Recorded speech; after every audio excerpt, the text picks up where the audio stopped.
Binge watch the thrilling and suspenseful Japanese drama, Gannibal Season 2. Young Officer Daigo discovered that in a remote mountain village, a terrifying secret was hidden. They were raising children like livestock to sacrifice them to a monstrous creature. Daigo went alone to rescue them, but the children had already been relocated, and what awaited him was a ferocious monster. Picking up right where the last season left off, Daigo narrowly dodged the monster's attack, and as a police officer with some fighting skills, he managed to wrestle with the creature wielding a sickle. But the monster was incredibly strong and easily threw Daigo aside. Realizing he was no match in strength, Daigo pulled out his gun, and the monster seemed to sense danger. But in the next second, the monster sank its teeth deep into Daigo's arm. While the two struggled, the monster tore a chunk of flesh from Daigo's arm and greedily began to savor it, giving Daigo a chance to escape. Inside the mine tunnel, the monster chased after him relentlessly, its sickle narrowly scraping past Daigo's scalp several times, but luckily the rugged mountain paths were too tricky for the beast's low intelligence to handle, despite its brute strength.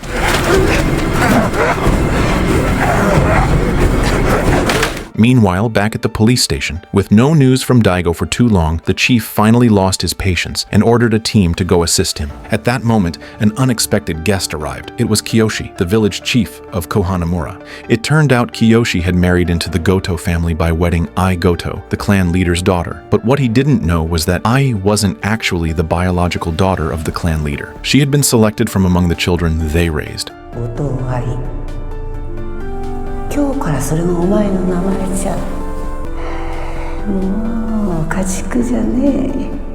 The clan leader had not shown any kindness. She merely treated Ai Goto as a breeding tool offered to the monster, and eventually Ai Goto gave birth to a baby boy who would become the next clan heir, Keisuke. To ensure the Goto bloodline stayed pure, Kiyoshi was even forcibly sterilized. After discovering the Goto family's cannibalistic secret, Kiyoshi sought a way to bring them down, but since the police had no legal grounds to investigate Kouhanamura, he decided to use Daigo, deliberately revealing the location where the children were imprisoned and planning to launch an operation using Daigo's disappearance as an excuse. The sight of Daigo's blood-stained pistol and a pool of blood on the ground finally gave the police a reason to search the village. Meanwhile, Daigo, utterly exhausted, hid behind a tree stump, afraid to make a sound, but the monster's keen sense of smell quickly detected the blood from his wounded arm. Seeing the creature greedily licking the blood, Daigo suddenly came up with a bold plan. In the dark, the monster followed the scent and soon found what it thought was Daigo, but when it attacked, it only struck a straw dummy. It turned out Daigo had used his blood-stained clothes to lure the monster there, while he himself was hiding in a tree, waiting for the perfect moment to smash a rock down on it. Though the monster's skin was thick and tough, a few hard strikes finally knocked it motionless, and just as Daigo was about to deliver the fatal blow,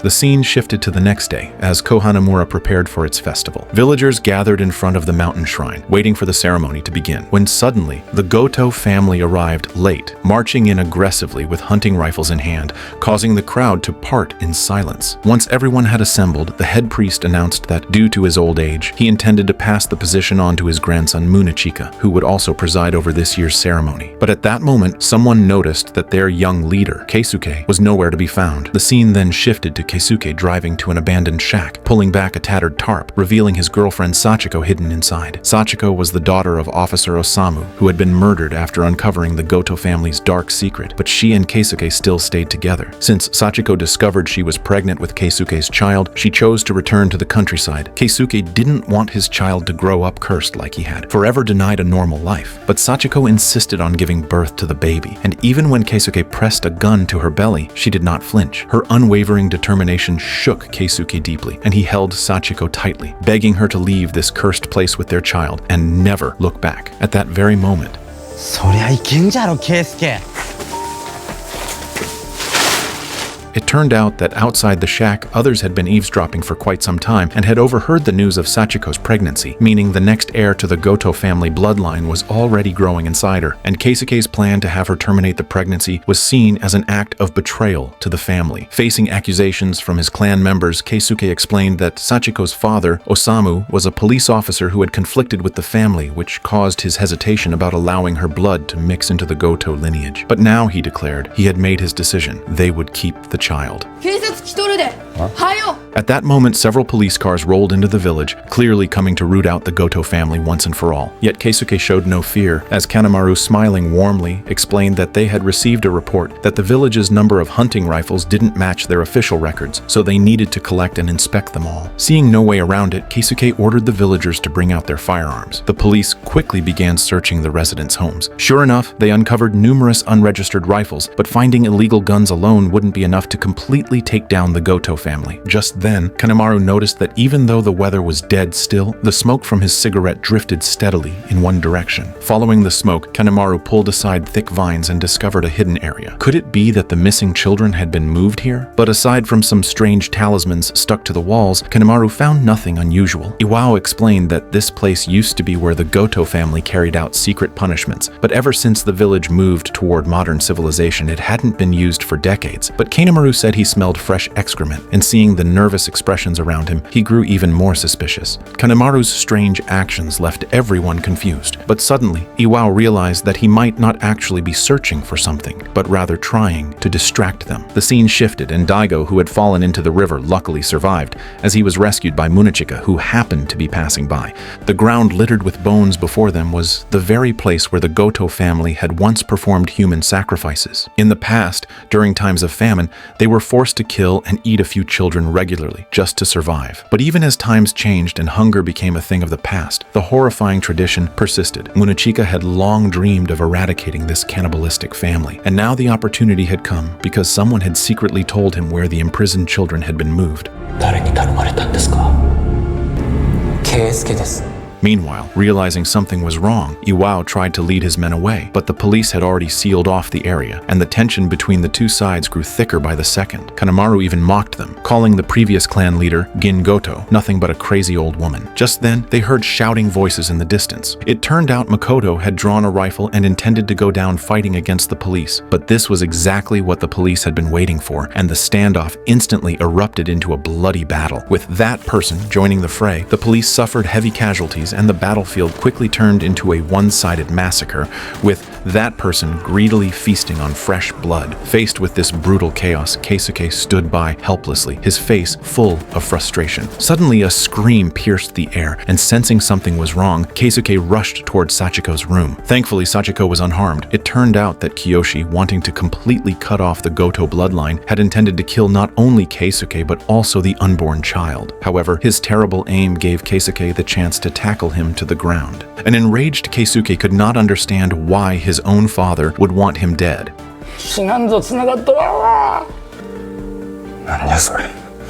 おめえのほんまの父親はな、あの人じゃ。 Meanwhile, outside, the battle was drawing to a close, as every single police officer had been slaughtered, leaving only Kanemaru hiding in a corner, barely clinging to life. Kanemaru could not understand why the Goto family dared to defy the entire nation, but the simple-minded Iwao replied that everyone in Kouhanamura kept their mouths shut, and that nothing happening here would ever leak out. But Kanemaru simply laughed. It turned out Daigo had already contacted the police and secretly made his way to the mountaintop, and as officers broke through the doors, 3 imprisoned children were successfully rescued. Yet after being confined for so many years, the children had completely lost touch with the outside world, filling Daigo with fury. But the villagers, as shameless as ever, calmly claimed that these children were theirs, accusing the police of disrupting their peaceful way of life.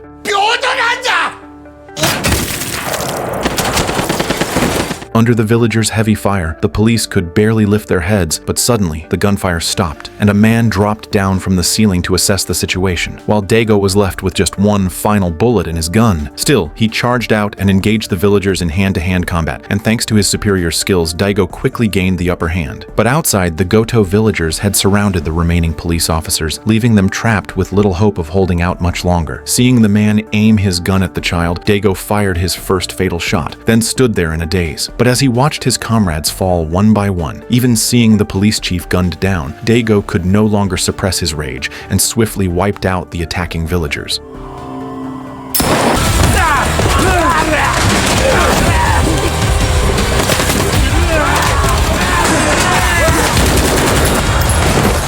Just then, a police car sped toward him, but Daigo dodged at the last second. The newcomer was Sadamu, the Goto family's top fighter. He pulled out a dagger and slashed at Daigo, but Daigo no longer held back and quickly beat Sadamu until he could no longer move. However, Sadamu only laughed maniacally, enraging Daigo even further as he unleashed a flurry of punches like a relentless storm. When Daigo was finally exhausted, Sadamu, as if feeling no pain at all, stood up once again. Their brutal fight spilled from inside the house out into the open air, and Daigo, using the last of his strength, executed a deadly scissor hold that finally knocked Sadamu unconscious. But before he could catch his breath, 2 gunshots suddenly echoed by his ear. It seemed that Yosuke, hiding in the shadows, had no real intention of killing him. The villagers tied up Kanako and her daughter, forcing Daigo to surrender, but Daigo hid in a police car, grabbed a revolver from one of his fallen comrades, yet he was already completely surrounded. At that critical moment,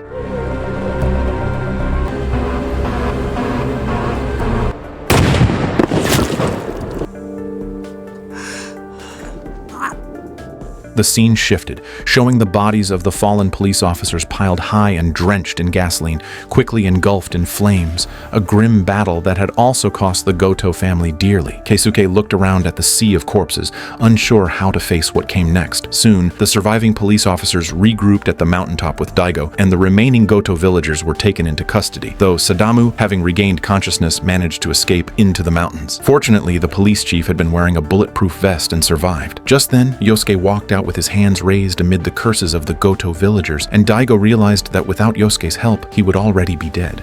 お前がみんなを救ったんだ。ついてきてくれ。手錠はかけねえ。 Immediately after, Daigo radioed the Goto family, but Keisuke, who had cowered during the battle, was now facing mounting resentment from his own people. Daigo called on them to surrender, reasoning that no single village could stand against an entire nation. But Makoto remained calm and said, おめえの嫁と娘の命預かっとるぞ。 Just 2 nights earlier, Daigo's wife and child, who were supposed to be under police protection, had been in a car accident on the highway, orchestrated by none other than the Goto family. Furious, Daigo dragged Yosuke into the car, threatening that if anything happened to his wife or child, Yosuke would die with them. Seeing his brother held hostage, Keisuke had no choice but to agree to the hostage exchange. Daigo, full of righteous fury, declared that he would go alone to confront the Goto family. Meanwhile, Kouhanamura was strung up on a cross, and Iwao interrogated him about who had leaked the location of the imprisoned children. Kouhanamura kept his mouth shut, but Iwao noticed a pocket watch around his neck, inside of which was a picture of the first Goto family leader, Kinji Goto. It turned out Kanemaru's real identity was Gin Goto's older brother. Years ago, Gin Goto had killed their eldest brother to seize power, and Kanemaru, sensing the danger, fled the family just in time to save his own life. Even that person had a deep connection with Gin Goto, but Iwao refused to believe anything he said. Outside, the Goto clan members were in total chaos, as Keisuke's indecisiveness during the battle made them question his leadership, and some even suspected that he himself had betrayed them by revealing the children's location. Just as tensions peaked, Iwao emerged, handing Keisuke a dagger, stating that the only witness, Kouhanamura, was already dead, leaving behind only a phone number linked to the traitor. Since Keisuke was the prime suspect, he was told to kill one of the police officer's family members to prove his loyalty. Torn by inner conflict, Keisuke could only take the dagger and slowly approach Yuki and her son. Just then, the phone rang. 裏切り者はおめえか。そうじゃ。加野さんに連絡したのも Keisuke never expected that the father, who had wanted him dead, would end up saving him in the final moment. But as the family head, Keisuke knew he had to deal with the traitor himself, so swallowing his grief, he plunged the dagger into his father's body. The scene shifted again as Daigo arrived at an abandoned tunnel, the site chosen for the hostage exchange. Just as the swap was about to happen, Iwao suddenly asked a pointed question. How could Yosuke, a skilled marksman hiding in the forest, have been captured unless he had already betrayed the Goto family? Yosuke, unable to defend himself, broke down and cried out that he only wished no more lives would be lost, that those children deserved to live like normal people instead of being treated like livestock. At this moment, Keisuke found himself trapped. As the family leader, he should have been the one to deal with the traitor, but when it came to killing his own brother, he simply couldn't bring himself to do it. Just then, 俺以上 Makoto pointed his gun at Keisuke since Sachiko was already pregnant with the next clan heir, and he had long despised Keisuke anyway. But Keisuke turned his gaze to Iwao, knowing he was a man of absolute loyalty. Amid the chaos, Daigo took his chance and fired several shots, taking down everyone except Keisuke. Unexpectedly, Iwao was no ordinary man. He pounced on Daigo in an instant, pinning him to the ground with such strength that Daigo nearly blacked out. Neither Daigo nor Keisuke dared to act recklessly. Daigo couldn't understand. If Keisuke had leaked the location of the children to the police, why would he still lead the Goto family to fight them? Keisuke was conflicted too, torn between the duty of a leader and the guilt weighing on his conscience. Just then, Daigo clung tightly to that person, but the creature's strength was overwhelming, and with a single stomp, it left Daigo writhing in pain, while that person continued walking toward Yuki and her son. Keisuke stepped between them, and strangely, the frenzied creature seemed to recognize its own bloodline and slowly calmed down. Yet, driven by its bloodlust, it still tried to bypass Keisuke, and Yuki picked up a flashlight and hurled it at that person, but the weak attack barely had any effect. Suddenly, that person revealed a mouth full of yellow teeth and smiled at Yuki. He grabbed the child, knocked Daigo aside, and fled the scene, while Daigo stumbled after them, only to collapse in agony from his injuries. By the time the rest of the Goto family arrived, all they found were a few corpses. Keisuke, Yosuke, and Daigo were nowhere to be seen. Just then, Sadamu returned, reporting that Yosuke had betrayed the family, and Keisuke might have turned against them as well. The scene shifted as Munechika, looking tense, walked into the room where the injured Daigo and Yuki were hiding. Keisuke told his brother to take the unconscious Yuki and escape, while he stayed behind to settle things. For the first time, Keisuke removed his hat, his mind drifting back to childhood memories. Whenever a child was devoured in the dungeon, it was his job to clean up the blood. Haunted by guilt at the sight of the bloodstains, he used to smash his head against the walls to try and forget, leaving a long scar on his forehead. Now, with the Goto family gravely weakened, he was determined to end everything, but he knew he couldn't do it alone. Thus, Keisuke sought out Daigo, hoping to join forces to take down that person. But Daigo, having lost his daughter, had lost all will to fight. まだ生きとる。 It turned out that person would not eat the sacrifice until the final day of the festival, and until then, it would not consume anything. Daigo questioned why this village had so many bizarre rules.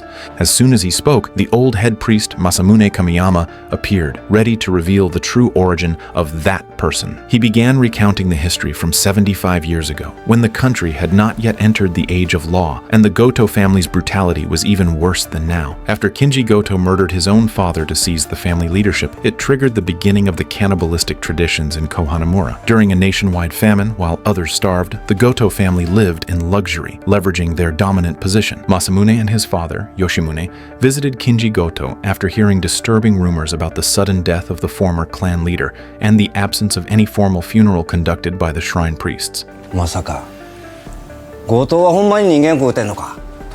Though Kinji Goto was arrogant, he knew that harming the shrine's people would lead the villagers to rise against him.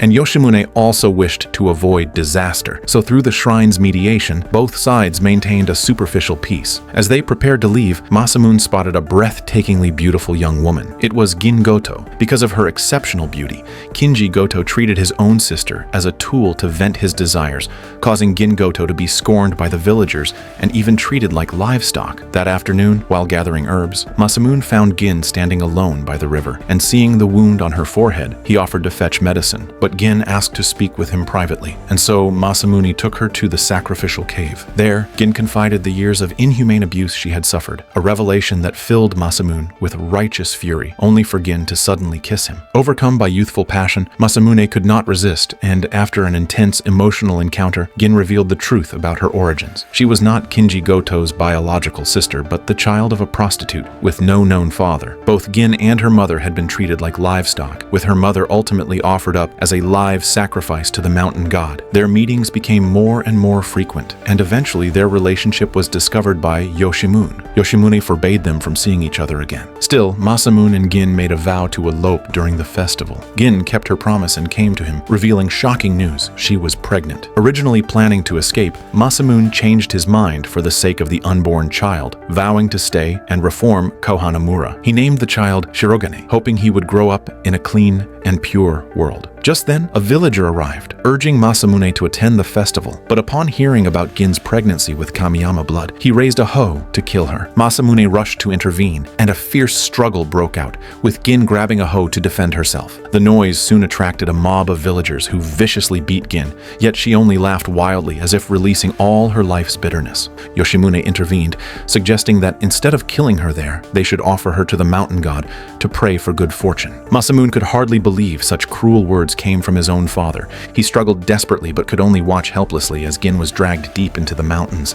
The scene shifted, showing Gin Goto tied to the altar, awaiting death, when suddenly a group of men carrying rifles emerged from the forest, and she recognized them immediately. The timeline moved forward to 1953, with famine still ravaging the country, and villagers digging up tree roots just to survive. In the freezing snow, a little boy was spotted standing alone in the forest, gnawing on what was unmistakably a human finger, sending the villagers into a terrified frenzy. At that moment, strange sounds came from above the villagers' heads. Meanwhile, Masamune and his father took out the last of their family's food to help the villagers, when suddenly a surviving man stumbled back into the village, saying that he had just seen Jin Goto. But wasn't she already sacrificed? Fear spread among the villagers, but Masamune could barely hide the trembling at the corners of his mouth. At that moment, Gin Goto was gutting her prey, while her child greedily feasted on the fresh food beside her. From that moment on, the villagers searched the forests tirelessly for any trace of Gin Goto, but all efforts ended in failure. The famine remained merciless, and the children continued to die one after another in their mother's arms, while Masamune and Yoshimune stood powerless. In the end, the villagers' suppressed fear and despair finally exploded. The scene shifted to Kinji Goto, feasting lavishly in his home, completely unaffected by the famine. Yoshimune kindly pleaded with him,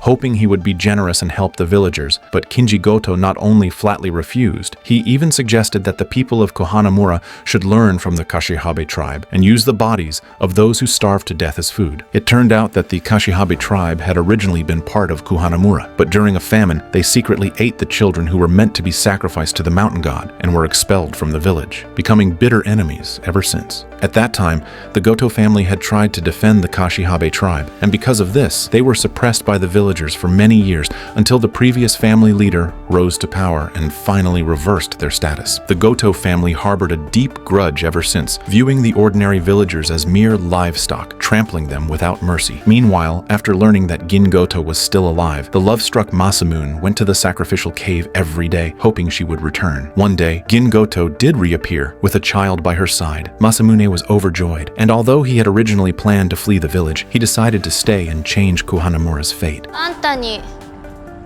頼みがあるんよ。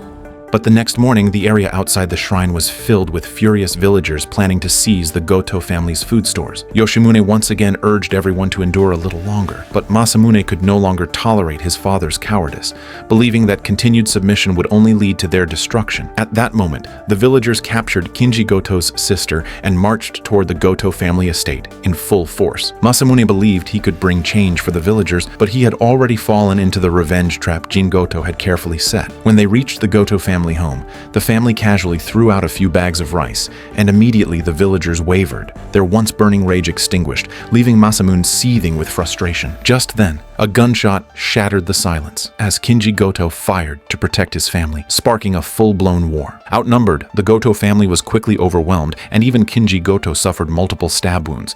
As defeat loomed, a new threat emerged. The members of the Kashihabe tribe, who had been hiding in the forest, stormed into the village with guns. It turned out that Gin Goto had secretly allied with the Kashihabe tribe for revenge and personally delivered the final blow to Kinji Goto. She fulfilled her promise to Masamune, bringing food to the villagers and establishing a new order in Kouhanamura. But she also announced a horrifying new rule. To survive, the villagers must worship a new god and continue the tradition of human sacrifices. Gin Goto successfully seized control of Kouhanamura, becoming the new clan leader. However, Shirogane, her child, refused to eat anything but human flesh, and because of this, his body gradually mutated, eventually becoming the monster he is today. The scene shifted again as Daigo, having heard this history, realized that the sacrificial cave must be where Shirogane was hiding and that his daughter must be trapped there. Keisuke believed that since Shirogane's blood ran through his veins, it was his duty to end him. Meanwhile, police reinforcements arrived, preparing for a full assault on Kouhanamura as the final battle loomed near. Daigo entrusted his unconscious wife to Yosuke, instructing him to drive her to the hospital for emergency treatment. But along the way, they encountered Kuroe, who was attempting to flee the village. Kuroe had long seen the Goto family's downfall coming and decided to run away to avoid being punished later. But when the car reached the suspension bridge leading to the outside world, they found the bridge piled with debris, and Yosuke had no choice but to get out and clear it. At that moment, a shadowy figure silently climbed up from beneath the bridge, and Yosuke remained unaware. Sadamu crawled onto the bridge and immediately overpowered Yosuke with brutal force. Inside the car, Kuroe was frantic, realizing she too was in danger, and just as she tried to flee, she spotted a spike lying on the ground, giving her an idea. Sadamu pressed a knife to Yosuke's throat, ready to deliver a fatal blow, but Kuroe suddenly ran over, pretending that Yosuke was threatening her. Sadamu did not easily believe her words, since even the Keisuke brothers had betrayed them, and anyone could now be a traitor. Seeing her first trick fail, Kuroe resorted to seduction, knowing that Sadamu had once harbored impure thoughts toward her, hoping to manipulate his desire. Sure enough, Sadamu gradually let his guard down, and in the next instant, Sadamu smugly claimed that he was born without the ability to feel pain, that no wound could harm him, treating her resistance as nothing more than a joke. After speaking, he roughly tore open Kuro's collar, without noticing the sinister smile that appeared at the corner of her mouth. Suddenly, Sadamu froze, then began to tremble uncontrollably. It turned out Kuro had coated the spike with lethal pesticide. Sadamu's body seized violently before he finally collapsed to the ground. Just then, police sirens blared from across the bridge, and Yosuke waved frantically for help. But when he turned back, he saw Kuroe throwing herself into the river. He realized that even if Kuro had redeemed herself today, she would still face punishment by law, and so she chose to escape. In the end, Daigo's wife was rushed to the hospital, and Yosuke was taken into custody by the police. Meanwhile, the clueless villagers of Kouhanamura continued celebrating the grand festival. Suddenly, a man with bandages wrapped around his head burst out of the crowd and kicked over the bonfire. It was Iwao, the man Daigo had shot in the head, miraculously still alive. Learning of Keisuke's betrayal, Iwao completely lost control. His furious roars drew the attention of young priest Munechika, who tried to calm him down but was grabbed violently by the collar. Seeing Munechika in danger, the villagers fired warning shots into the air, but this only made Iwao even more enraged. He howled at them, furious that these villagers, once treated as livestock by the Goto family, now dared to raise their guns against him. Completely unhinged, he locked his arms around Munechika's neck, ready to kill him. Meanwhile, Daigo and Keisuke were racing toward the sacrificial altar, while the military began silently scouring the area for the monster. At that moment, Daigo's daughter, Mashiro, finally woke up, and Shirogane appeared, stepping into a pool of blood and slowly approaching her. The military arrived just in time, and seeing the old woman before them as no threat, everyone let down their guard. But just then,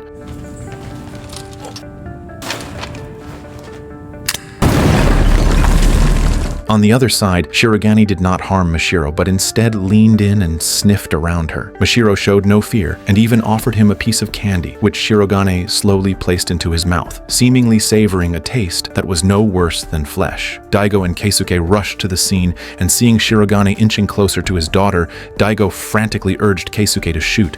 But just as Keisuke was about to pull the trigger, the illusion of Gin Goto kept whispering to Keisuke, telling him, "Ordinary people are just food. The Goto family has survived until now because of faith." After being brainwashed for so many years, Keisuke's mind was in complete turmoil, and he smashed his own head with the butt of his gun to regain a sliver of clarity. But when he raised the gun again,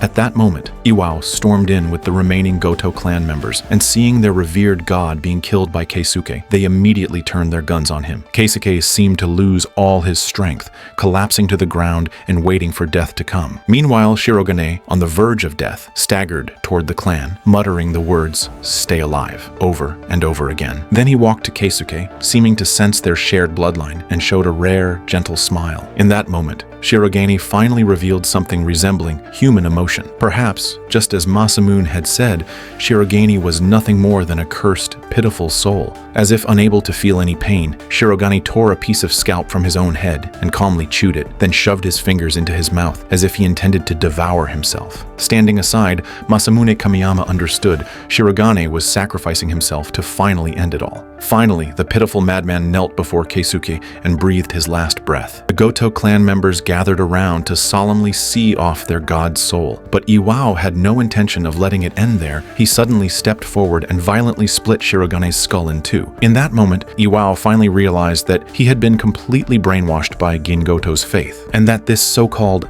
God could have been anyone. He raised Shirogane's skull and drank the remaining blood and flesh inside in one gulp. Masamune could see that Iwao was actually a descendant of the Kashihabe tribe, and now the wild blood hidden deep within him had been completely awakened. Terrified by the scene, the villagers fled in all directions, and Daigo raised his rifle to shoot, but Keisuke stopped him. Keisuke urged him to take his daughter and leave, saying the family's sins should be ended by his own hand. At this point, Iwao had completely lost his mind and even began devouring his own clan members. わしはおめを守るために生きてきたんじゃねえか。